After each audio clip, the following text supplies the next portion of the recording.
सनातन धर्म प्रेमियों, आप सभी को सादर जय सिया राम।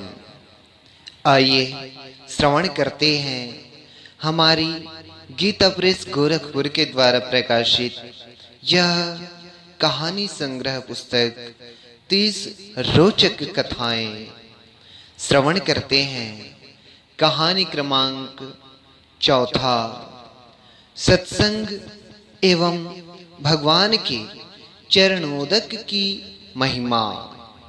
आइए जानते हैं इस कथा के माध्यम से। प्राचीन काल में गुलिक नामक एक व्याध था। वह बड़ा क्रूर था। वह पराये धन को हड़पने में सदा तत्पर रहता था। धन के लिए प्राणियों की, मनुष्यों की हत्या करने में भी उसके मन में हिचक न थी। वह सदा इसी अवसर की प्रतीक्षा में रहता था कि पराई स्त्रियों का अपहरण कर लूं, कपटपूर्वक धन हरण कर लूं, पशु प्राणियों की हत्या कर दूं।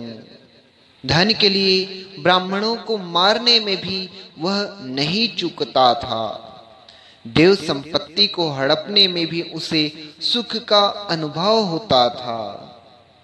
किसी भी प्रकार के पाप कर्म करने में उसे ग्लानि नहीं होती थी।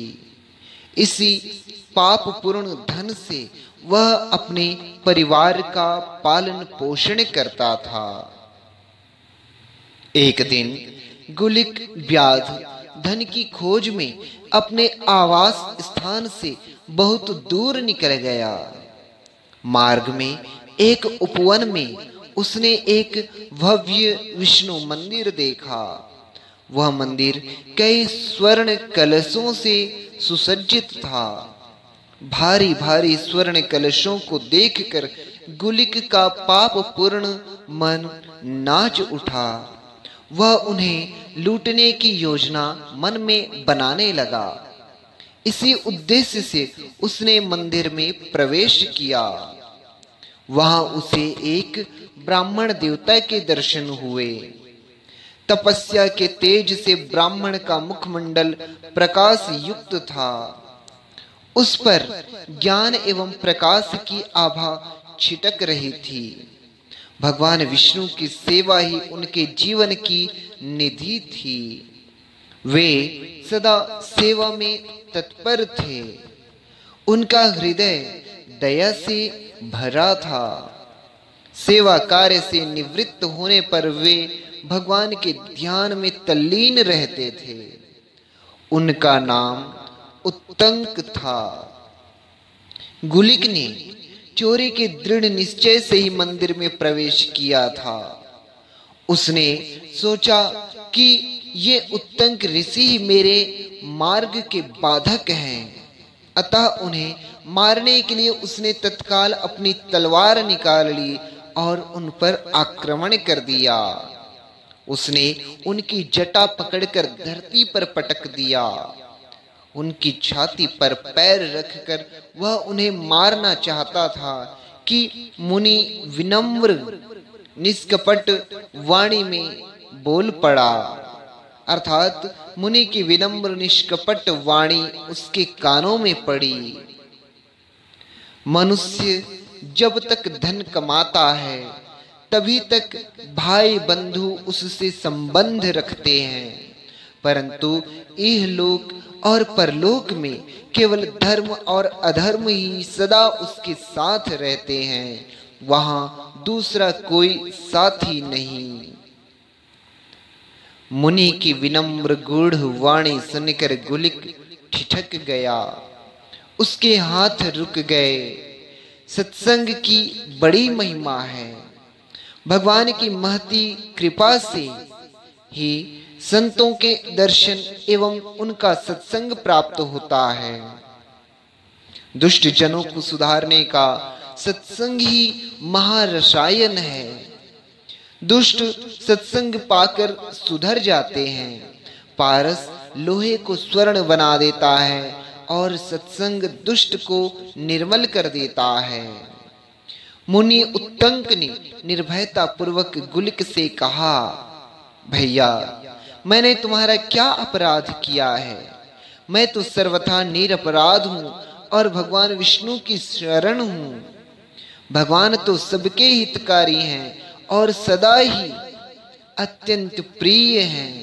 फिर क्यों न तुम सर्वभयहारी प्रभु की शरण में जाते हो? वे दीनवत्सल सदा के लिए तुम्हें अभय कर देंगे। भैया गुलिक, शक्तिशाली पुरुष तो अपराधियों को, पापियों को भी नहीं मारते, फिर तुम मुझे व्यर्थ क्यों मार रहे हो?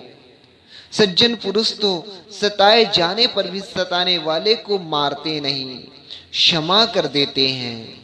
जिनकी बुद्धि सदा दूसरों के हित में लगी रहती है, वे पुरुष कभी किसी से द्वेष नहीं करते। ऐसे पुरुष भगवान को बड़े प्रिय होते हैं।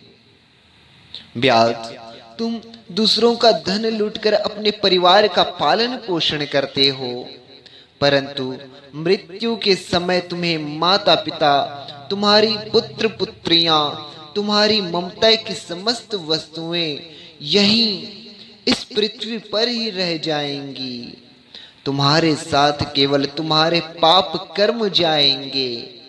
यह संपूर्ण चराचर जगत दैव के अधीन है, अतः दैव ही जन्म और मृत्यु को जानता है, दूसरा नहीं।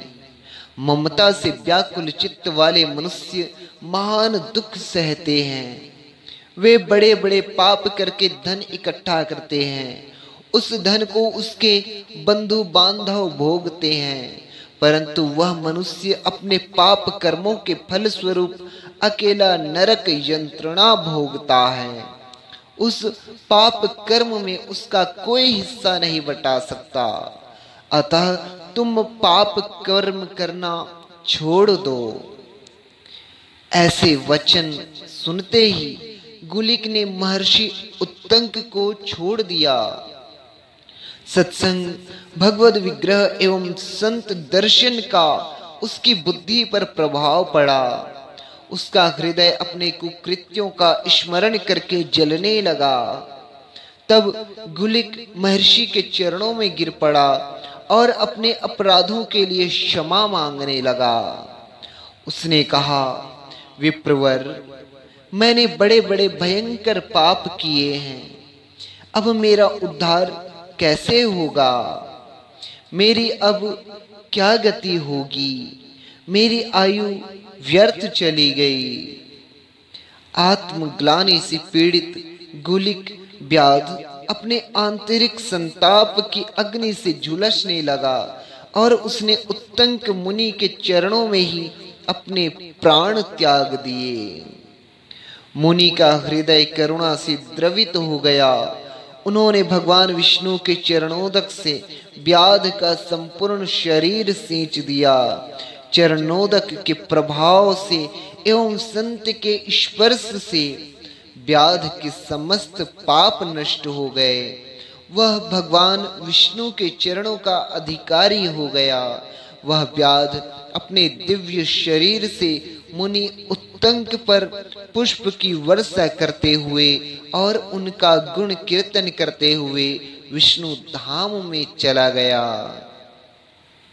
जो मनुष्य किसी के संग से, स्नेह से, भय से, लोभ से अथवा अज्ञान से भी भगवान विष्णु की उपासना करता है, वह अक्षय सुख का भागी होता है। भगवान विष्णु का चरणोदक अकाल मृत्यु का निवारक, समस्त रोगों का नाशक और संपूर्ण दुखों की शांति करने वाला माना गया है।